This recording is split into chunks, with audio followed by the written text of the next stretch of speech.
Only dialogue ఉండేవాళ్ళు అండి మీరు కథా విస్తరణలో కూడా మీరు భాగం ఉండేదా ఈవి గారి దగ్గర? మొట్టమొదట ఆయన చోట అన్నాడు, ఎందుకంటే కొన్ని సన్నివేశాలు నా అడ్వాన్స్ తర్వాత ఇద్దరు కానీ ముందు ఎల్బీకి అడ్వాన్స్ ఇవ్వండి. ఓహో ఓకే. అంటే కొబ్బరికాయ కొట్టక ముందు నుంచి నేను ఉండాలి. సినిమా అయిపోయాక రిలీజ్ అయిపోయాక కూడా అప్పుడే ఎల్బీని వదలకండి, ఆ సంఖ్యలు అలాగే పెట్టండి, ఇది అయిపోయాక చెప్పండి, సినిమా సక్సెస్ అయ్యాక చెప్పండి అంటే ఇంక నేను అంకితం. అందుకనే నేను తక్కువ రాయడానికి, బాగా రాయడానికి, ఒకళ్ళని ఎంకరేజ్ చేసుకోవడానికి, కాంబినేషన్గా స్థిరపడడానికి, వీటన్నిటికీ కారణం నాకు సినీ రంగ గురువు అని నేను గర్వంగా చెప్పుకోవడానికి అంత బలమైన కారణాలు ఉంటాయి కదా. ఊరికేదో కాకా పట్టడానికో లేకపోతే ఇంకో, ఇప్పుడు నేనేం కాకా పట్టాలి, ఆయన లేడు, మహానుభావుడు పైన ఉన్నాడు. అయినా ఎందుకు ఆయన పేరు తలుచుకోకపోతే అసలు నాకు రోజు గడవదు. కానీ ఒకే ఏడాదిలో చాలా బాగుందనే ఇదేదో అమ్మ 1వ తారీఖు ఒకదానికి ఒక సంబంధం లేదు. నేను కనిపిస్తే నవ్వుతున్నారు, ఏడిపించాలి ప్రతి సీన్లో. అలాంటి వేషం ఎవడైనా ఎక్స్పెరిమెంట్ చేస్తాడా? అదే సంవత్సరంలోనండి. అది అప్పట్లో 50 రోజులే ఆడింది. 100 రోజులు ఆడడానికి కారణం ఏంటంటే నన్ను సగం డైజెస్ట్ చేసుకున్నారు. నవ్వించాలి, ఇలా ఏడిపిస్తున్నాడు ఏంటి అన్నట్టుగా. తర్వాత అది టీవీలో ప్రతి నెల రావడం, ఈ కంపారిజన్ తగ్గడం అయ్యాక అదే నెంబర్ 1 అయ్యి కూర్చుంది. అది అమ్మ 1వ తారీఖు. అది నా నాటకం ఒంటెద్దు బండి అనేది బేస్ చేసుకుని చేశాను. సో అలాగా ఆ రెండు ఎవరైనా ఇస్తారా? కరెక్ట్. పైగా కొత్తవాడిని నేను, ఈ కామెడీగా పరిచయం అయ్యాను నేను. రైటర్గా బేస్ ఉంది, కానీ ఎంత విజన్ ఉండాలి, ఇతను పెట్టుకుంటే చేయించగలం. ఇప్పుడు ఆ విజన్ లేకపోతే అప్లికేషన్ కావాలంటే 2 లక్షలు నాకు అప్పిస్తాడు తప్ప క్యారెక్టర్ ఇవ్వడు కదా. కరెక్ట్. హీరో క్యారెక్టర్ ఇవ్వడు కదా. ఆ హీరో క్యారెక్టర్ నిలబడడం కోసం ఎంత ప్యాడింగ్, ఇండస్ట్రీ అంతా ఉంది అందులో. 2 హీరోలు, హీరోయిన్లు, కమెడియన్లు, ఆల్ కమెడియన్స్ అందరూ ఉన్నారు. శ్రీకాంత్ గారు వాళ్ళని కూడా మీరు హీరోగా ఉండబట్టి అంత గ్లామర్ వచ్చిందండి. ఊరుకోండి, మేము హీరో అండి, మీకోసం చేసాం, మీరు ఈ సినిమాకి హీరో, ఇలాగా అలాంటి కథ అది చేయడం. క్రాంతి కుమార్ గారితో మీ కాంబినేషన్ ఒక 5 సినిమాలు, 4 ఉన్నాయా సార్? 4. సో ఈ 4 సినిమాలు సక్సెస్ అనేది మీ దాకా రాలా, కానీ సక్సెస్ అంటే మంచి సినిమాలు. రాజేశ్వరి కళ్యాణం, అమ్మ కొడుకు, అరుంధతి, ఇంకొకటి పాడుతతి అనుకుంటా. ఇలా మంచి సినిమాలు అవి. వాటిలో బాగా ఇదైనది రాజేశ్వరి కళ్యాణం, నాగేశ్వరరావు గారు, వాణేశ్వరి. అప్పుడే అదే సంవత్సరంలో అది థ్రిల్లింగ్ సంవత్సరం నాకు. సరదాగా ఒక 3-4 నిమిషాలు స్పెండ్ చేద్దాం దాని డెఫినెట్గా. చాలాసార్లు చెప్పాను, అయినా ఇంట్రెస్టింగ్ టాపిక్, గర్వంగా ఫీల్ అయ్యే. వారసుడి సినిమాకి అంటే ఆ ఒకటి అడక్కు, అప్పులప్పారావు, సీతారత్నం గారి అబ్బాయి, ఆ ఒకటి అడక్కు, తర్వాత 5వది హలో బ్రదరు, 4వది వారసుడు. మధ్యలో ఆ ఒకటి అడక్కేను 2 మెగా హిట్లు మధ్యలో వారసుడు కూడా మంచి హిట్. పూలవర్ కాంటేకి అది మాతృకాది దానికి నేను సిట్టింగ్స్ జరుగుతుండగా క్రాంతి కుమార్ గారి దగ్గర నుంచి పరిచయం ఒక కారు వచ్చింది నాకు. పామ్గ్రోలో సిట్టింగ్స్ జరుగుతుండగా నేను చెప్పాలి, ఈయన దగ్గర పర్మనెంట్ రైటర్, నేను ఇంకో కాంపిటేటివ్ డైరెక్టర్ నుంచి పిలుపు వచ్చింది, ఈయనకి చెప్పి వెళ్ళాలి. సరే నేను ఎందుకు పిలిచి, నేను ఇండస్ట్రీకి వెళ్ళిన మొదటి రోజు నుంచి క్రాంతి కుమార్ గారితో నాకు ఇంటరాక్షన్ ఉంది. అవును, వెళ్ళినప్పుడల్లా 2-3 కాఫీలు తాగేదాకా పంపించేవాడు కాదు, కూర్చోవయ్యా అర్జెంటుగా వెళ్ళాలా అన్నట్టుగా. ఇంకో బాండేజ్ ఏంటంటే ఆయనకు చిన్న కథ ఇచ్చాను నేను. అది ఎప్పటికైనా నేను పిలిచినప్పుడల్లా నాకు అది ఓకే చేసేయడమో అన్నట్టుగా, నాకు అది కథ పక్కన పెట్టవా, చేద్దాం లేదు ఎప్పుడు అని, అలా చేయలేదు. అక్కడి నుంచి కబురు వచ్చింది, రాజేశ్వరి కళ్యాణానికి రాయాలని. ఇక్కడ జనరల్గా నేను ఒకటి చేస్తుండగా ఇంకోటి చేయలేను, కానీ క్రాంతి కుమార్ గారు అవతల ఎలాగైనా వీలైతే చేద్దామని అనుకుని ఆయన పర్మిషన్ తీసుకుని ఆయన పిలిచారండి. మధ్యాహ్నం నేను అటు వెళ్తున్నాను, వెళ్ళండి క్రాంతి కుమార్ గారు పిలిచాక వెళ్ళిన తర్వాత అక్కడ ఓకే అయింది నాకు. అప్పుడు ఎంబ్రాస్మెంట్ వారసుడు జయభైరి వాళ్ళది, మురళీమోహన్ గారు, రాజేశ్వరి కళ్యాణం జయభైరిది. ఇక్కడేమో వారసుల్లో నాగార్జున కృష్ణ గారు, నాగార్జున గారు, వాళ్ళ ఫాదర్ నాగేశ్వరరావు గారు, రాజేశ్వరి కళ్యాణం.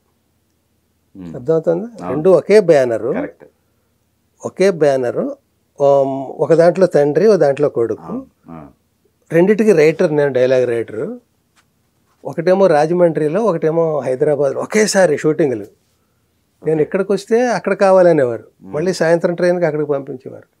మళ్ళీ ఈయన వెళ్ళిపోతే అలాగా రైటర్ రమ్మన్నాడు సాయంత్రం అనేవాడు. మళ్ళీ ఏదో నచ్చ చెప్పి పాపం ఈవీ గారు కూడా అక్కడ పని ఉంటుంది కదా, అక్కడి నుంచి ఇక్కడికి తీసుకురావాలి.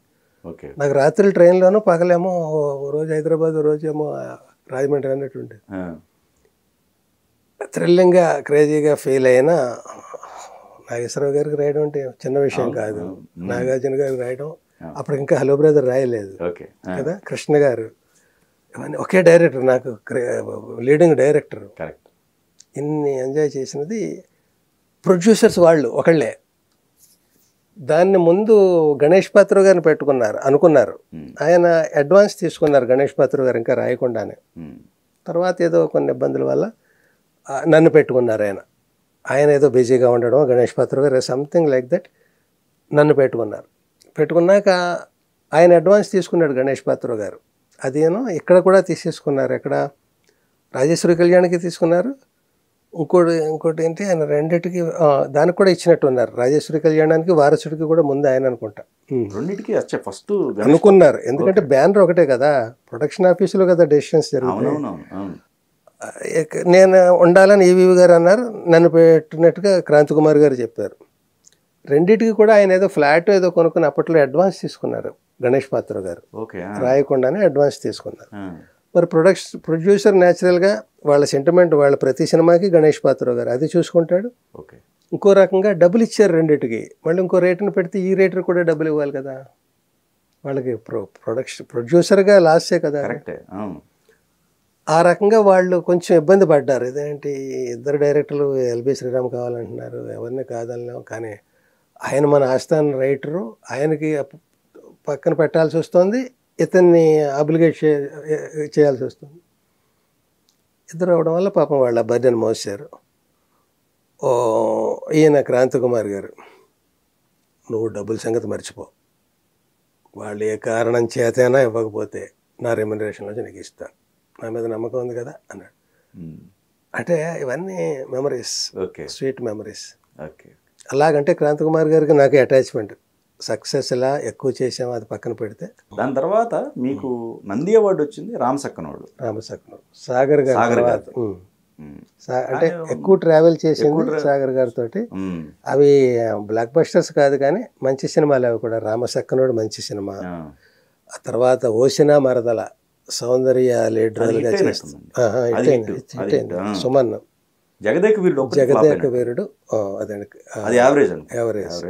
అప్పుడు చాలా బైఫర్కేషన్స్ ఉండేవి కనుక sensational hit, super hit, hit, above average, average, below average, అప్పుడు ఫ్లాప్, మధ్యలో 9 ఎన్నో ఉండేవి కేటగిరీస్. అందులో మధ్యలో ఎక్కడో ఆగింది అది జగదేక వీరుడు. ఇప్పుడు అదేం లేదు, హిట్ ఫట్, హిట్ ఫట్ అంతే. One day match. సో అంటే రెండు చూసిన వాళ్ళకి కొంచెం డైజెస్ట్ చేసుకోవడం కష్టం. హిట్ ఫట్ అనేది ఇంతే, ఇండస్ట్రీకి ఇంతేనేమో అని ఇప్పుడు జనరేషన్ కనిపిస్తుంది. అప్పటికేమో ఇదేంటి చాలా ఉన్నాయి, మధ్యలో ఏమైపోయావన్నీ అని ఇప్పుడు మాకు డౌట్. రెండు చూసాం కాబట్టి మాకు ఒక థ్రిల్లింగ్. సో ఆయన మంచి సినిమాలు. ఆయన కూడా జగదేక వీరుడు, అదిరింది గురు అని మొట్టమొదట ఆయన రాసింది, ఆయన దగ్గర చేసింది.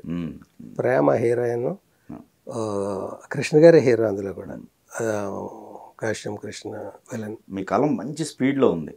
ఆ స్పీడ్ అవుతున్న దానికి ఒక డైరెక్టర్స్ మంచి వాళ్ళు పడకపోవటం అనుకోవాలా? నేను ఆలోచిస్తే నాకు రెండు రీజన్స్ ఏంటి, 200 రీజన్స్. అందులో రెండు ఏంటంటే 200, అందులో రెండే అనుకున్నాను, 200 ఉన్నాయి. ఒకటి ఏంటంటే నాకు ఇండస్ట్రీకి కూడా ఒక స్టాంప్ అయిపోయింది. నేను ఈవీవి గారికి పెర్మనెంటు, నేను రైట్ హ్యాండ్ లెఫ్ట్ హ్యాండ్ ఏవో హ్యాండ్ ఆయనకి. నేను ఆ కాంపౌండ్ దాటి రాను. ఎల్బి శ్రీరామ్ని పెట్టుకోవాలని ఉన్నా ఆయన అక్కడే ఉంటాడు కదా అనేది ఒకటి. అది పైగా చిన్న సినిమాలు అయితే ఆయన పెద్ద సినిమాలు ఈవీవి గారు, అదే నాగార్జున గారు, కృష్ణ గారు, రాజేంద్ర ప్రసాద్ ఆ రేంజ్ కదా, ఉమ్, మనం ఆయన భరించలేమని కొన్ని ఉమ్. ఇలాగా రకరకాల ఎవరి ఊహాగానాలు వాళ్ళవే. ఓకే, మీ ఊహ తప్పు నిజం ఇదని చెప్పడానికి మనకు అంత వాయిస్ లేదు. రైట్. ఆ రాజేంద్ర ప్రసాద్ గారు అన్నట్టుగా ఎంత శుభవార్త చెప్పావయ్యా దాసరి రాఘవేంద్రరావు అనేది అదే ఓపెనింగ్ షాట్ కింద పెట్టాడు మా బాస్. ముహూర్తం షాట్ అది పెడితే ఆ రాఘవేంద్రరావు గారిని దాసరి గారిని పిలిచాడు. ఒకళ్ళు క్లాప్, ఒకళ్ళు ఫస్ట్ షాట్ డైరెక్షన్ అని. డైరెక్షన్ డైలాగ్ ఏంటో చెప్పలేదు, ముహూర్తం డైలాగ్ ఏంటో. సరే యాక్షన్ అన్నారు. మన రాజేంద్ర ప్రసాద్ ఆహా ఎంత శుభవార్త చెప్పావయ్యా దాసరి రాఘవేంద్రరావు, కట్ అన్నారు, చప్పట్లు కొట్టేసి. దాసరి రాఘవేంద్రరావు మన పేర్లు చెప్పేది ఏంటి అనేది అంటే అది సినిమా డైలాగ్ అండి, అది సినిమా డైలాగ్. ఎవరు రాసింది ఎవరు అంటే నేను అక్కడ వీళ్ళిద్దరు పేర్లు పెట్టాను, మా డైరెక్టర్ ఏమో ఇద్దరిని పిలిచేసాడు, నాకు ఉంది ఎత్తడే ఇంకా అని. నేను ఆ చెట్ల చాటుని ఏవిఎం స్టూడియోలో నక్కి నక్కి చూస్తున్నాను.